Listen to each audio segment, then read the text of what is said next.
Hello there, and welcome back to my playlist, classic movie reviews. So, I have another oldie, which is quite an unusual film. So, this is from 1961. This is called The Misfits. And don't let the cover mislead you, it's actually black and white, it's not a colour film. So, at this point in time, colour had been around a while, but I suppose it was cheaper to do black and white.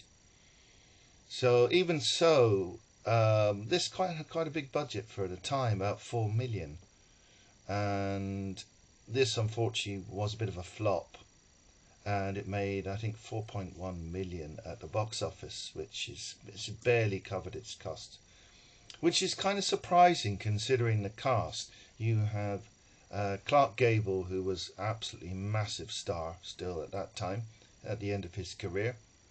Unfortunately, he actually died before it came out. I think it was about 3 months before it came out that he died. He was, I think, 59 years old.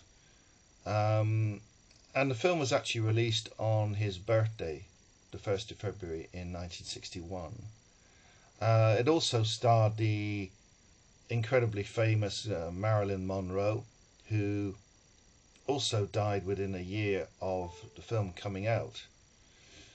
And it also starred Montgomery Clift, who he died about 5 years after this film came out. So, yeah, none of them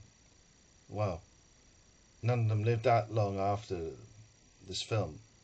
The only person who did live to be very old was Eli Wallach, who has quite a major role as well.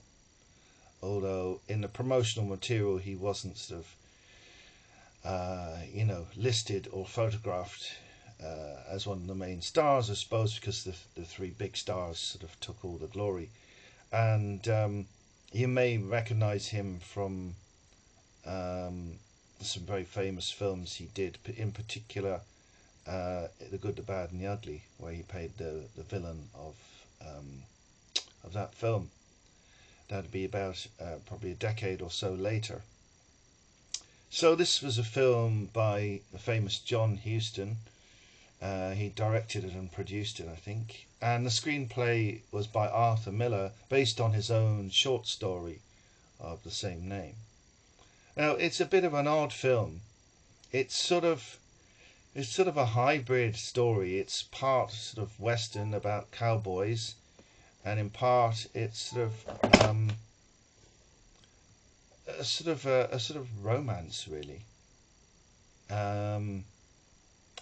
It's very much centered around the men's relationship with Marilyn Monroe's character.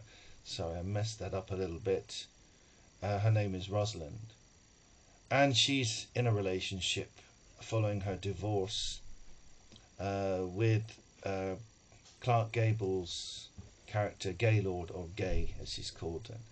Of course, some people might find this extremely funny, but at the time, the connotations around those words are not the same as nowadays. So it was quite a normal enough name back in that time.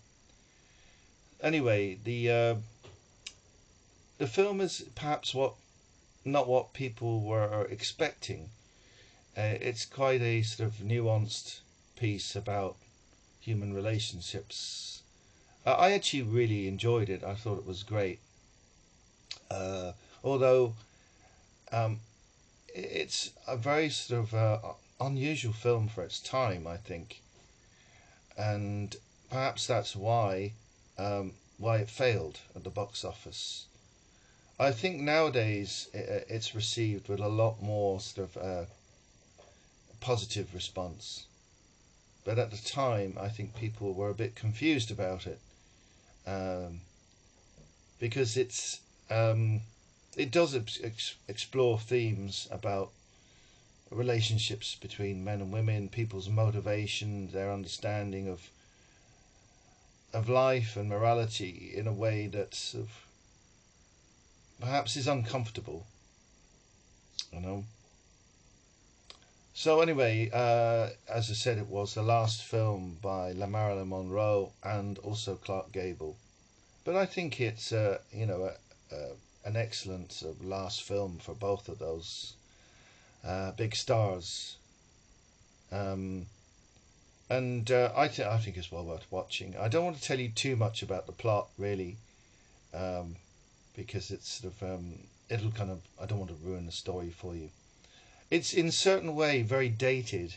It is a sort of picture of a world that was disappearing even then. Sort of the rodeo cowboy and all that was sort of already well on the way out by 1960.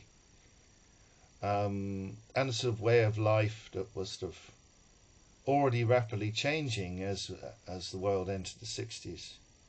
So it's interesting on several different levels. So anyway, I had that on DVD. I'll show the cover once more. There you go. And yeah, I very much enjoyed that film. It's one of those films you could probably watch again, and there's little details you might have missed the first time around, which is not surprising given it's Arthur Miller who wrote this.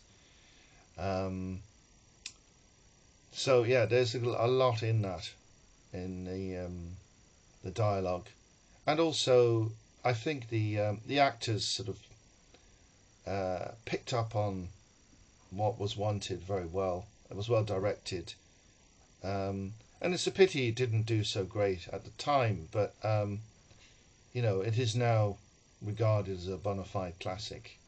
So yeah, go out and watch it. I think you won't be disappointed. Okay, that's all for today. Hope you found that interesting. And I don't know if it's available on streaming services. It might be, but you can certainly pick up a DVD or a Blu-ray online. Okay, that's it for now. Bye bye.